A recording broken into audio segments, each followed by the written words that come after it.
Hangouts, and I am Camay Monique, your host. And today, we just had a whole nother level of sauce to the show by our guest on the show. I do want to welcome you to the show. This is Mr. Joe Macklin, who is a songwriter, producer, engineer, vocal arranger, MC, DJ, you name it, right? You know, I do a few things around here in the streets. Yes. So, of course, I had the pleasure of gracing a stage with you once at the open mic. So I could tell, like, right off the bat, like, all the different things and all the I don't know, the talent, the sauce, you have. But I want them to know about it. But I want to start from the very beginning. So tell us, where are you from? I'm from Wyandotte County, Kansas City, Kansas side, born and raised. 10th and Quindaro is kind of where I grew up at. My family, we moved around a little bit, not too much, but you know, me and my mother and my brother, we moved with my grandmother and my grandfather when my parents divorced. And so 10th and Quindaro was kind of where I grew up. And, you know, Wyandotte County is something I represent wherever I go. Wyandotte, Kansas, right? The dot, baby, the dot. What school did you go to? I went to, so I guess I got to give you the breakdown. I went to Hazel Grove Grade School. I went to Coronado Middle School. And then I went to Washington High School. Washington, so all the Washington alumni and students out there, big up to you. Wash House, Hoop Squad, you know. So tell us what inspired you from an early age to just go out and get it, because I know right now you're getting it, but where'd that come from? It comes from Wyandotte County. I think, like, you growing up, I played basketball before any of the music and stuff. And it kind of, it's one of those things, like, people in the dot, they gonna challenge you, you know, they gonna test you, they gonna test you, how good are you? Really? Yeah, and so I just kind of took some of that when I got to travel and just took it to Los Angeles with me and just make sure that I, you know, I was always I wanted to be the best at my craft. You know, I wanted to study, I wanted to work hard, I wanted to make sure I knew and be a student of the game. Because I think a lot of people come in and they want the glitz and glamour, but they don't want to do the work. Right. So I was blessed to have a mentor who has already been a part of some major projects, and he kind of like, yo, if you're gonna do this, you got, you know, it's 5 ways to get paid, at least 5 ways to get paid in music. And so I wanted to make sure that I was able to get paid in all 5 of those ways any way I could. Awesome. So back up for a second. Yeah. You said you played ball. Yeah. Okay, you still play? I play for staying in shape, you know. But yeah, that was a part of my life. A lot of people don't know. I think that's something that people forget. Don't be forgetting I used to hoop. But yeah, I was blessed to, you know, I started varsity when I was a freshman. And able to go on and play basketball. My freshman year, I played at the University of Texas, San Antonio. Oh, wow. So you play. You ain't one of them people that are like, I could play. And they're like, oh. No, you played. I played, okay. Yeah. And so, yeah, I was able to, you know, went to Colorado State and then ended up playing some basketball overseas for a little bit. All right. In Australia. That was cool. So I totally didn't even know anything about that. See? Yeah. Many trades. Yeah. Okay, and then you said that you made a move out to LA. When did that happen? Well, I signed my deal, I want to say around I signed my publishing deal around 2005, 2006. And so, you know, I tried to do it from Kansas City. I think Kansas City really wasn't ready in the standpoint of, you know, we come from the background in Kansas City, you get a 9-to-5 job. Right. And you work it out from there and you know, provide for your family and you work and that's what you do. Right. I'm always one that goes against the grain. And so I was like, listen, I tried to do it in Kansas City. It wasn't really moving the way I wanted it to. And I was just blessed with the opportunity to go to Los Angeles and develop my craft. Okay. Yeah. About what age was that? I would say I was like, man, what age was I? First time I moved, I was probably like in my late 20s. So I was about 27, 28. Okay. And then I say in my early 30s, I, you know, really made the commute to Los Angeles in 2010. Yeah. Okay, so in this move, because you said it was a little bit more difficult to do from here, you know, it didn't take off the way that you probably would have wanted it to go. So when you moved, did you get the results that you expected? Well, LA, the first couple of years in Los Angeles is difficult. I tell people because it's not home. Right. It's just you and it's, you know, LA has a lot of Kansas City people, but at the end of the day, it's still not enough. It's not, your family ain't there, your brother, you can't just go to mama's house and get a cooked meal, you know. And so, like, I say the first couple of years in LA, we're like just really figuring it out. And I heard the cost of living is high. Cost of living is crazy. But it was a blessing because one of my best friends, Earl Watson, introduced me and Earl Watson and Baron Davis. You know, Baron Davis, who played in the NBA as well. They both lived in. I mean, he would come to Kansas City a lot, and so Earl had played him some of my music, and Baron went, you know, kind of crazy, and he was like, "Man, like you need to be in LA." He's like, "Just come and you can hang out at my house. You know, I got a house. It'd be like our crib, and you can just chill." And so, you know, that was a blessing through having a relationship with my best friend Earl. That's good, yeah. And so I was able just to kind of move around and not have to worry about where I was going to stay. Awesome. Now that in its own right is a blessing. Right, absolutely. So that's good. Yeah. And then in the move, you kind of, it took off the way that you wanted it to take off. It kind of course, you said it was rough in the beginning because it's not home, but as far as the industry goes, how was the transition? Everything's accessible there. Everybody's there. Everybody wants to be in the sun. Everybody don't want to be in the cold weather like we are in Kansas City right now. And so, like, you just have an opportunity. And the thing about LA is there's a lot of people that talk, and, you know, everybody knows somebody that knows somebody. But if you got talent and you really are good at what you do, that lets you in the door, you know. And I've heard that. But that's I grew up in, I grew up in Topeka. Wait, I was acting like I wasn't going to say it, Topeka. Top city.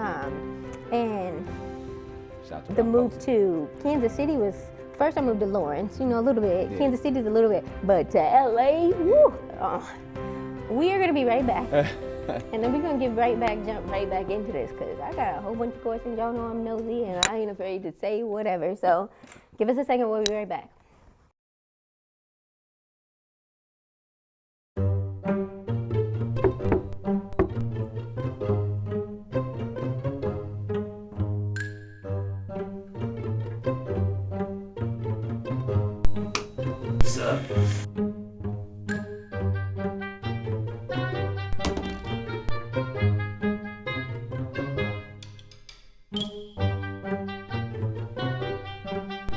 This guy looks like Buddha. What's this guy looking at? Oh, you got to be kidding me. You just hired me. My name's Steve. Steve. What is wrong with this guy? I can't believe he even showed up wearing these clothes. Oh my, did he just flick a booger across my room?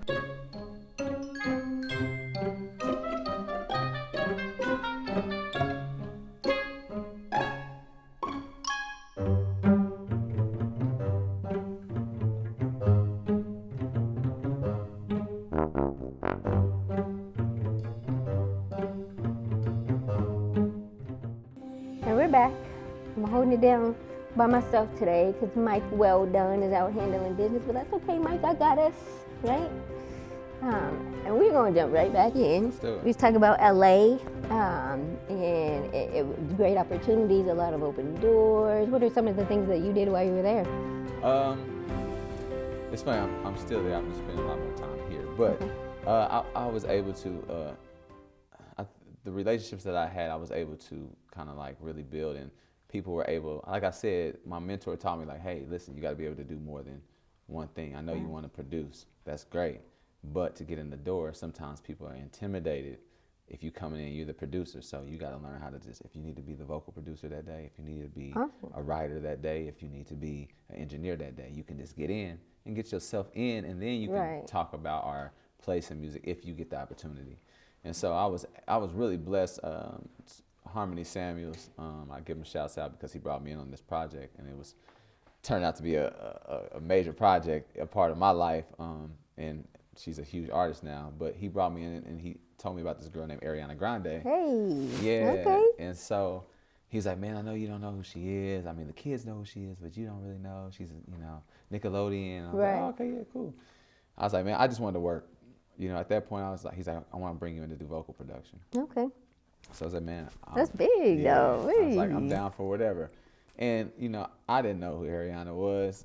My niece and my nephews may have, but I didn't know. And so, working on the first song, which was, what was the first song? I think it was Right There by her and Big Sean. But we did that song, and it was just crazy. It was a great time.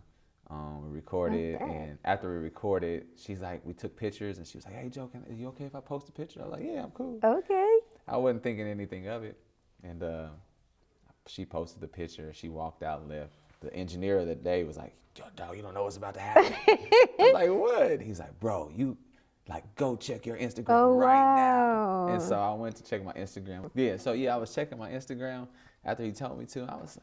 I was like, "Yo, what is going on?" Right? So it was just floods. I've never seen this many likes in my life before. Oh, look at you. And so I was like, "Oh, she's somebody important." Like I don't know. And so like literally that day, I probably got at least like 6,000 to 7,000 followers. Wow. It was crazy just by her post alone.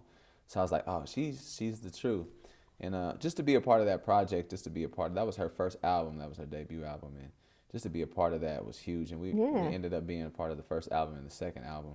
And I did a lot of the vocal production on there. Oh, wow. And the second album was Grammy nominated. Right. So we got nominated for a Grammy. It was for Best Vocal Album. So I vocal produced it. So for me, it was like, that's kind of a big deal. It is. Congrats on that. Yeah, that was a blessing. Man. That was a real blessing. So yeah. What are some of the other projects that you worked on? I was blessed to my old production partner. He is a guy named Pooh Bear, who a lot of people may not know, but he's one of the most amazing writers. But he was writing for Justin, and Justin Bieber wanted to do his Confessions album. And so he came to us and was like, "Hey man, Justin wants to do his Confessions album. And y'all down?" We were like, "Yeah man, let's do it." And so we were able to send some stuff over to Pooh Bear, and Pooh Bear wrote some smashes. Oh wow. And we were just blessed to be able to, at that time he was just blessed to, we had All That Matters was a part of that. I was a part of helping out doing the production on Change Me for Justin Bieber. And it was kind of like the reviving of his career, because he had a lot of stuff going on at that time. And so it was really cool to kind of like be a part of that project. It was the Journals album. So being a part of that project was amazing. Awesome. Yeah, it was amazing. I know you've done like a million trillion things. Yeah. What stands out like as the baby of the things that you've been able to? I'd say that, we went on a run at a time. About 2012, 2013, we had did anywhere from, I started out with doing the Ariana Grande, but at the same time I was working on Justin Bieber. And then I was blessed because my production partner at the time, he had did a lot of Jill Scott's hits. Oh yeah? Yeah, so he did, Let's Take a Long Walk, Wow. Is This the Way? Okay. And so we got to work on Jill's album, and to work on Mama Jill is what they call her. I call her Jill, but it was amazing. And especially being from Kansas City, people love Jill. You can go to any open mic. Absolutely, and she's rocking it. Yeah, they gonna be singing some Jill. So I was able to be a part of writing the Fool's Gold record for Jill. Oh yeah. And so that was her single. So for me, that was like, that was a big deal. It is a big deal, especially for the hometown. That is a big deal. Yeah. So, you had a slew of really big things. I mean, you still got a lot of big things. I mean, I wouldn't even be able to get to all of it. What brought you back? I think a lot of people that come from Kansas City, they go and they win and they don't come back. And I understand this, people are jaded sometimes because, you wanting the support from your hometown. Right. And you may not get that, and it's frustrating.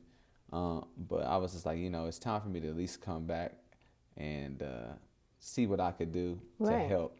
And, it gets difficult at times because a lot of people don't understand the game. People have a perception of what they think the industry is. Absolutely. But it's really not what they think. Absolutely. And they burn, people here, we got to get out of burning bridges. Mm-hmm.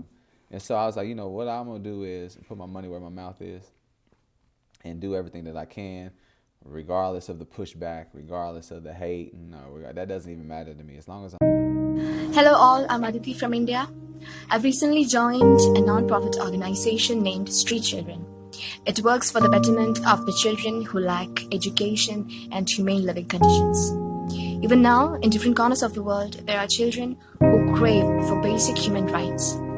We have to remind ourselves that these children are tomorrow's citizens and they own the future world. So let's join our hands together to help the street children, and let's appreciate the effort taken by this organization in initiating such a campaign. Thank you. And we're back. We're getting ready to close out here, but you, one of your one of your messages to leave with us for the community is to be a student. Yeah. And that made me think about, I was actually going to take the class that you do in engineering, right? Yeah. That's big. Could you teach a class? Yeah. I teach an audio engineering class with some music theory in it, and it's coding as well. And what I wanted to do was teach the students from like being in the field, because I see a lot of people spend money on these Full Sail and all these big colleges to go to school, but when you get I've seen a lot of engineers that come from those schools and they get in the game and they're lost. Oh wow. Yeah, so it's like y'all spent all that money and they didn't teach y'all this, they didn't teach y'all that, Oh, they didn't show y'all this, they didn't show y'all that. And so my thing was like, no, I'm not doing that. Y'all gonna come to my class. I'm gonna show you exactly how to deal with an artist, how the workflow goes to be an engineer in a session, and to know what you're doing, and so you're not lost and you're confused and you're just trying to figure it out. Right. Right, and I have that sense of, speaking to you, you got that producer at heart. You said that, you wanted to produce, but you got to learn the other things to be able to do that. I know there have been 2 different times. I think I watched, you did something for a news channel, right? And they did an interview for you, and at the end of that interview, you were playing the keys. Yes. And I could tell your whole being was just like somewhere else. Yes. You got lost in that. And when we were practicing for the Christmas thing, you got on the keys, and then you had that same look. So is that the baby of it, or? I love playing. Like my mom played piano, and so I grew up. It's so funny. She tells the story like she used to wake up early in the morning, like 5, and play the piano. I'm like, if she don't go to sleep with this piano.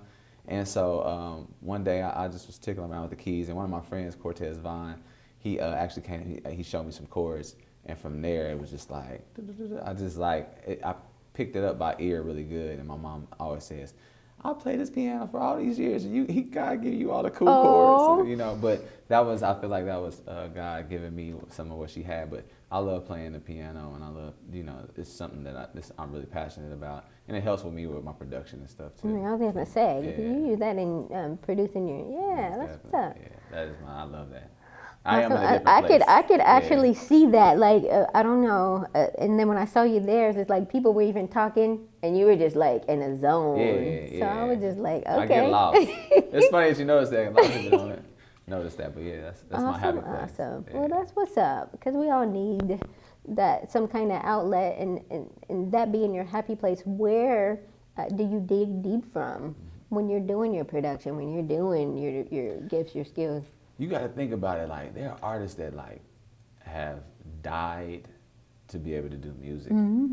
They would travel, and especially being a black man, it was a point in time where musicians couldn't go into certain places. Right. And so my thing is I have a respect factor for people that have opened up doors for me to be able to go. I can go anywhere and play. I can go. I don't have to. That's not my struggle. But they did that. So I always like, man, people that died to be able to do music. That's what's up. That people that have been locked up. And so like if you're not, this is not something you want to do. I was like, I ain't gonna do it. If I ain't gonna take it serious, just like basketball, if I wasn't gonna take it serious, I'm not gonna do it. Absolutely. Yeah. So. The content of a man. See, that's what I'm talking about. It's almost like the lyrics of a song. A lot of stuff that I hear sometimes, it just kind of seems like flashier to get attention, but then you hear like that 90s music that is like deep. You like the 90s music of the 90s music of a man. That's what's up. But she's dope too, though. That's the thing. Like when she came up to the open mic, and I don't know, I was like, hold on, what's going on here? It's these real bars. You know what? And when you said that, I was like, that's just up. Is there anything else that you would like for our audience to know before we get on out of here? I think the biggest thing for me is like we have to learn to collaborate. Everybody is not going to do the same thing, even though you may be doing the same thing. It's an opportunity, and we can have 5 different open mics. Right. And they all going to have their own vibe. Soul Sessions is going to be great on Mondays.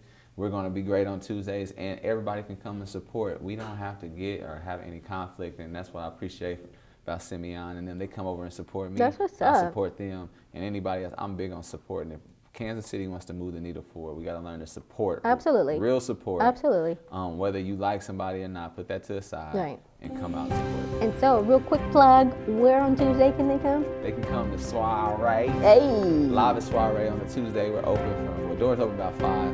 We go to 5 to 11. It's open mic night, and we vibe out. And it was like the best vibe that I've had. But, okay, so y'all heard it. Tuesday, there's a lot of things going on throughout the week. There's soul searching on Monday. But Tuesday, come on down to say the name. Soiree. And hang out, get on that mic. I do want to thank you guys for tuning in. Hang around just a few more minutes because we have coming to you a live performance by Green Kanvaz and Trae Qkane with their original music, Ariana Grande.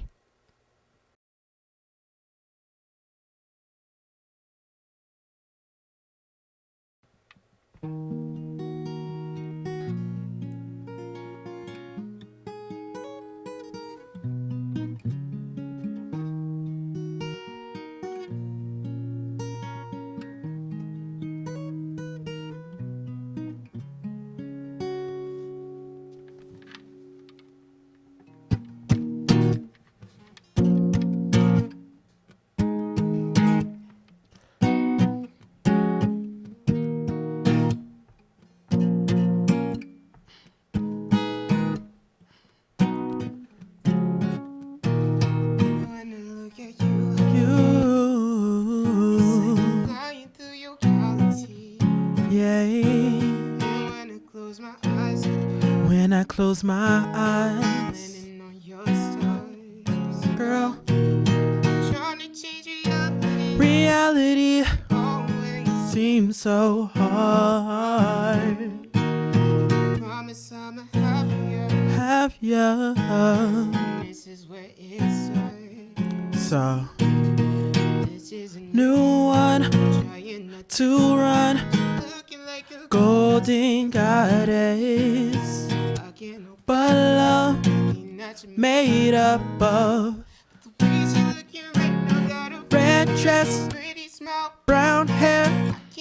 She the hottest girl in the world that I can't even deny. Have her lens up. Ariana Grande, Ariana Grande, Ariana Grande. She my Ariana Grande, Ariana Grande, Ariana Grande. She my star, she shines so bright. Girl, this just ain't right. You know that I deserve a chance. So what we gon' do tonight? 'Cause baby, you stay on my mind. Some new realities we could find. Heavenly kisses across my face could never be replaced. So this is a new one. I'm trying not to run. She looking like a golden goddess. I can't help but love everything that you made up of.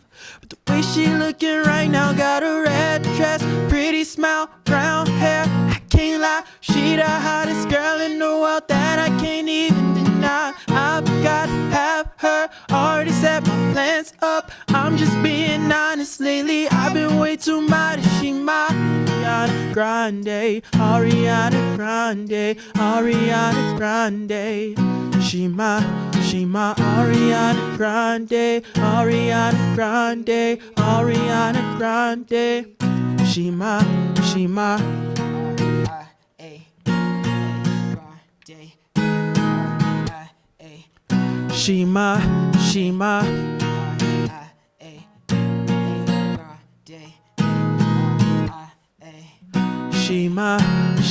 A-R-I-A Grande, A-R-I-A Grande, A-R-I-A Grande, A-R-I-A. This is a new one, to run, golden goddess. But love made up of.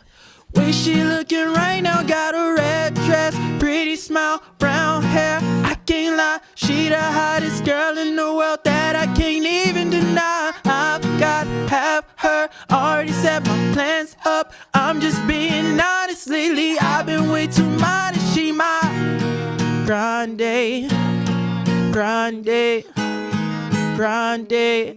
She my Ariana Grande, Ariana Grande, Ariana Grande. She my she my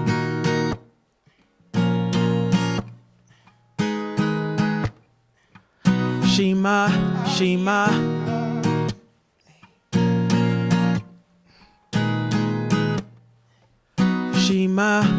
my